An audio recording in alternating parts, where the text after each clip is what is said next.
Tinawagan po ako ng nanay ko at sinabihan ako na huwag mang-away, kaya ang aking manifestation ngayong hapon ay para lang sabihin na huwag sanang parusahan ang 63 miyembro ng Kongreso na hindi bumoto para sa impeachment. Ito po ay para sa kapakanan ng mga constituents, mga distrito at sektor ng ating mga kasamahan. At sana, dahil malambot ang puso ng liderato ng Kongreso at ng gobyerno, huwag natin idamay ang mga nanay na nangangailangan ng pang-tuition sa kanilang mga anak, ang mga lola, ang mga lolo na nangangailangan ng medical assistance, ang mga magsasaka na nangangailangan ng mga farm-to-market roads dahil lamang sa boto ng kinatawan ng iilang mga distrito. Para sa aking mga kasamahan dito na hindi bumoto para sa impeachment, sana i-monitor natin na lahat ng mga naibigay sa budget na alokasyon para sa ating mga distrito ay darating at hindi ide-delay ang release dahil lamang sa ating mga boto. At para sa lahat ng mga nanonood na personally ay pabor sa impeachment, sana pwede nyo ding iparating sa liderato ng Kongreso at ng ating pamahalaan na kahit kayo ay pabor sa impeachment, hindi dapat idamay ang mga mamamayan sa boto ng bawat isa. Maraming salamat po. Majority Leader. Mr. Speaker, I move to recognize Representative Paulo Marcoleta of Sige Party List to explain his vote. Honorable Paulo Henry Marcoleta, Party List Sagip, is hereby recognized. Thank you, Mr. Speaker, esteemed colleagues. I vote no to the committee report recommending the impeachment of Vice President Sara Duterte. I will not vote in favor of a committee report that is a product of a flawed deliberative process. Let me be clear. This vote is not a vote against accountability. This is a vote for constitutional discipline. Impeachment is the gravest political remedy under our Constitution. It cannot rest on shortcuts, spectacle, or evidence gathered through a process that looks less like a constitutional proceeding and more like a fishing expedition. The vulnerability of this entire process is plain. The committee conducted hearings when both houses of Congress were not in session. That alone raises serious questions on authority, timing, and regularity. Then, instead of remaining with the verified complaints and their attachments, the committee gathered new evidence, expanded the theory of the case, and built allegations beyond what the respondent was originally required to answer.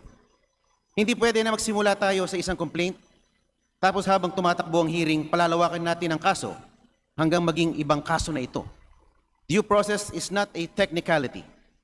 It is the constitutional shield of every Filipino, including those we dislike, those we oppose, and those we fear politically. I am especially troubled by the Anti-Money Laundering Council disclosures. Section 8-A of the amended Anti-Money Laundering Act protects the information received or processed by the Council. If confidential financial intelligence reached this committee through a legally defective route, then we are being asked to rely on fruits of a poisonous tree. Isa pa, kung matibay at malakas ang committee report na ito, bakit kailangan mangako di umano ng pabuya tulad ng pera, dagdag allowances, at release ng projects sa mga boboto ng yes at mananakot na hindi i-release ang mga projects at baka kakasuhan daw ang mga boboto ng no. Sa lahat ng boboto ng yes, ito daw, reportedly, ang gantipalang kanilang matatanggap. 20 million cash incentives, 5 million additional MOOE, and 200 million additional projects. Kung totoo man ito, sa cash incentive pa lang at additional MOOE, at kung 200 plus ang bumoto ng yes, ay halos 6.3 billion pesos na ang gagastusin para lang iparating sa Senado ang articles of impeachment. At tahimik pa din ang Kamara sa trilyong pisong flood control scam. Tapos galit na galit tayo at nag-iingay pagdating naman sa 125 million at 600 million confidential funds ni VP Sara na wala namang direktang ebidensyang ibinulsa niya ito. Kung buhay lang si General Luna sa kanyang karakter sa pelikula, baka nasigawan kayo. Anong klaseng kahipokrituhan ito? This impeachment process is not really for accountability. Far from it. This is an elimination of a formidable political rival using a whole-of-government approach. Ginagamit ang buong puwersa ng gobyerno, gumugugol ng bilyong-bilyong piso ang pera ng taong bayan para gapitin, alisin sa pwesto ang taong takot na takot kayong maging presidente. Ano ba ang kinakatakot niyo? Ang laki siguro ng kasalanan ninyo sa mamamayang Pilipino.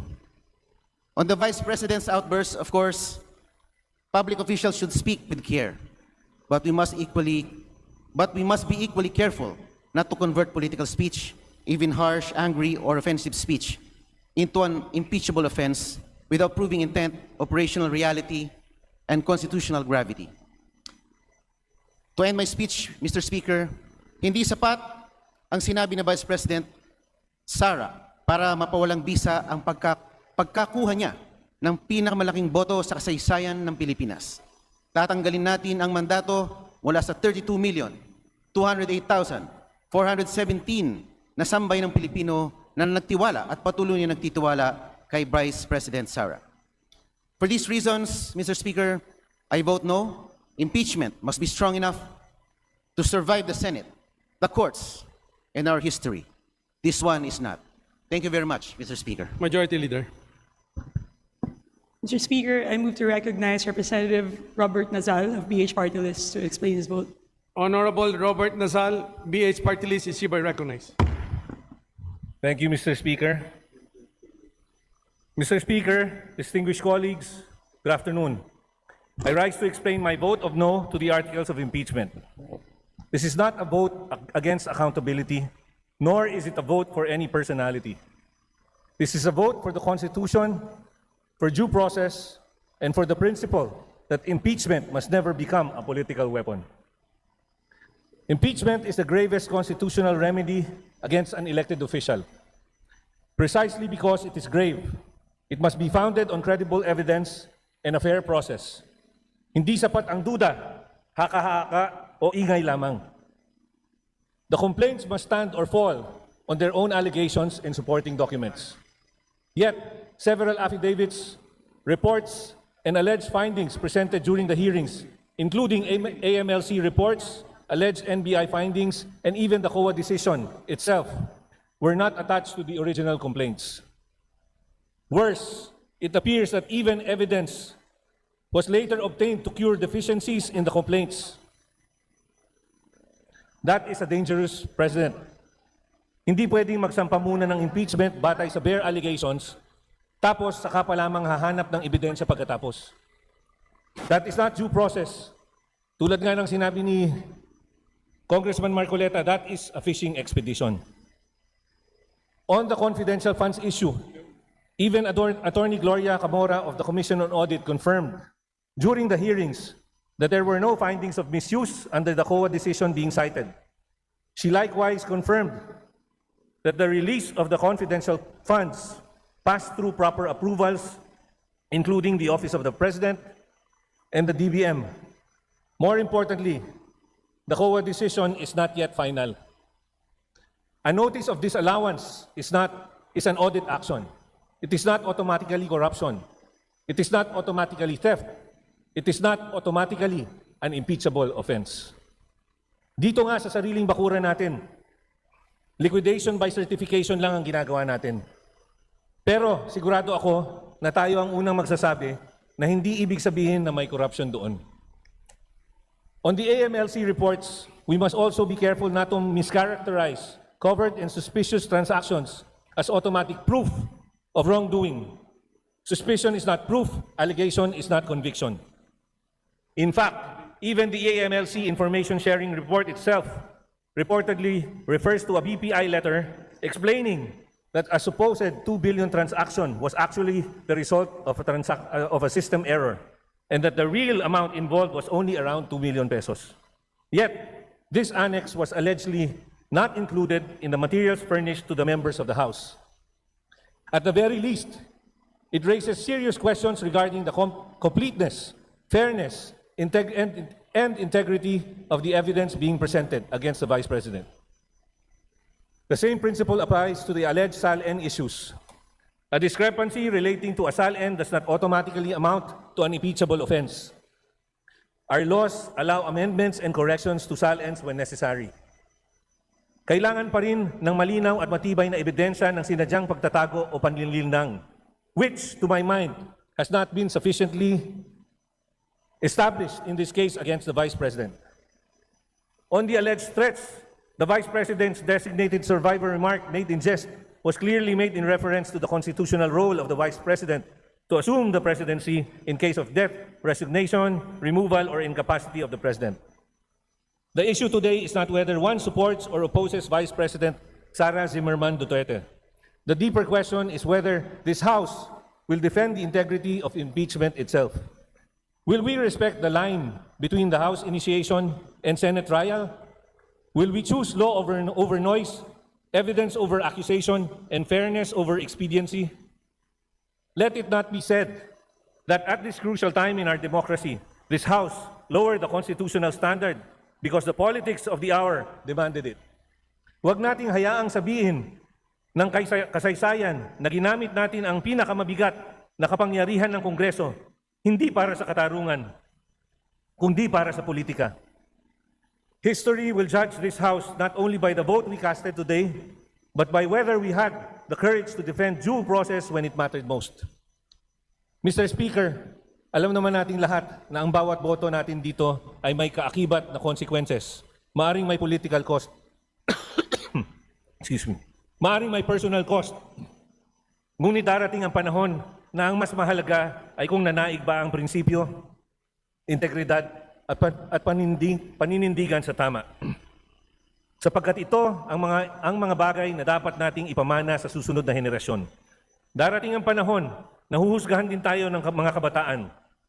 Kung ipinaglaban ba natin ang tama kahit mahirap, sana pagdating ng araw, titingalain tayo ng bagong henerasyon. Hindi dahil sumabay tayo sa agos ng politika, kundi dahil pinili nating manindigan para sa konstitusyon, sa due process at sa tama. Representative Nasal, please wrap up. Almost done, sir. God sees everything we do as human beings. At sa huli, higit sa politika, higit sa ingay, higit sa anumang pressure, mananagot pa rin tayo sa mas mataas na pamantayan at ng katotohanan at konsensya. As Abraham Lincoln once said, "My concern is not whether God is on our side. My greatest concern is to be on God's side, for God is always right." For that reason, I vote no to procedural overreach. I vote no to incomplete and selective evidence. I vote no to political weaponization of the impeachment process. At higit sa lahat, for the Constitution, for due process, and for the integrity of this House, I vote no to the adoption of Committee Report number 261 and the articles of impeachment. Majority Leader. Mr. Speaker, I move to recognize Representative Antonino B. Roman III of the 1st District of Bataan to explain his vote. Honorable Antonino Roman III, 1st District of Bataan, is hereby recognized. Mr. Speaker, distinguished colleagues, bumoboto akong pabor sa impeachment batay sa mga ebidensyang inilahad ng complainant na nananatiling hindi napabulaanan at sapat upang magbigay ng finding of probable cause. Inaasahan ng sambayan ng Pilipino ang isang patas na paglilitis sa Senado kung saan magkakaroon ng pagkakataon si Vice President Sara Duterte na sagutin ang mga isyong ibinabato laban sa kanya. Maraming salamat po, Mr. Speaker. Majority Leader.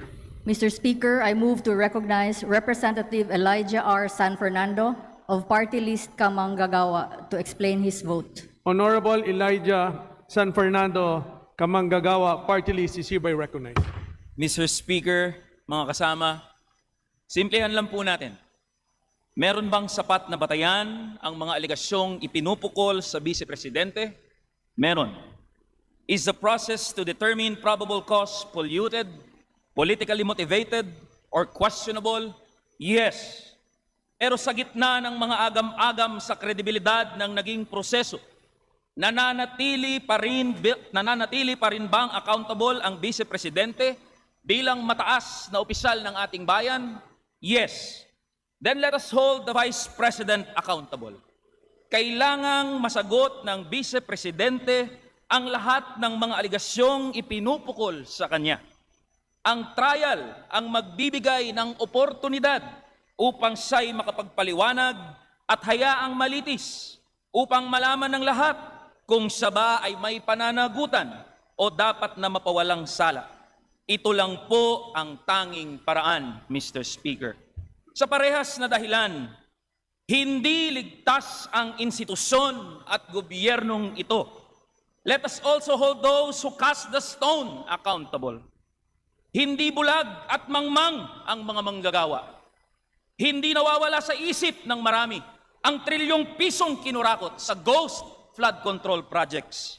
Ang mga mali-maletang pera na nawala sa korupsyon sa ilalim ng administrasyon. Kaya ang usapin ng accountability ay sumasaklaw rin sa institusyong ito, maging kay Pangulong Bongbong Marcos. Hindi pwedeng magmalinis ang administrasyon. Malinaw sa isip ng marami, ang magnanakaw ay galit sa kapwa magnanakaw. Kaya't alam din ng marami ang mga pagmamaniobra para lang magtagumpay ang impeachment vote ngayong araw.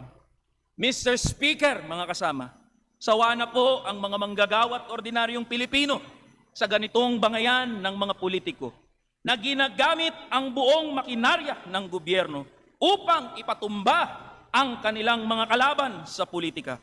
Lumang tugtugin na po ito, Mr. Speaker, mula sa impeachment complaints kay PBBM at ngayon kay Vice President Sara, ang pag-alis kay Supreme Court Justices Corona at Sereno at ang pagpapakulong sa mga taong tinitignan ng kasalukuyan at mga nagdaang rehimen bilang kalaban.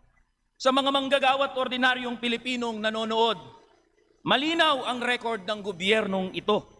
Sa gitna ng krisis sa ekonomiya na pinagdadaanan natin na lubhang nakakaapekto sa buhay ng mga manggagawa at ordinaryong Pilipino, walang kahit isang makabuluhang batas o panukala ang naisabatas tungkol sa mga manggagawa. Ang impeachment complaint laban kay PBBM isinalang dito sa plenaryo. Ang impeachment complaint laban kay Bibi Sara isinalang dito sa plenaryo.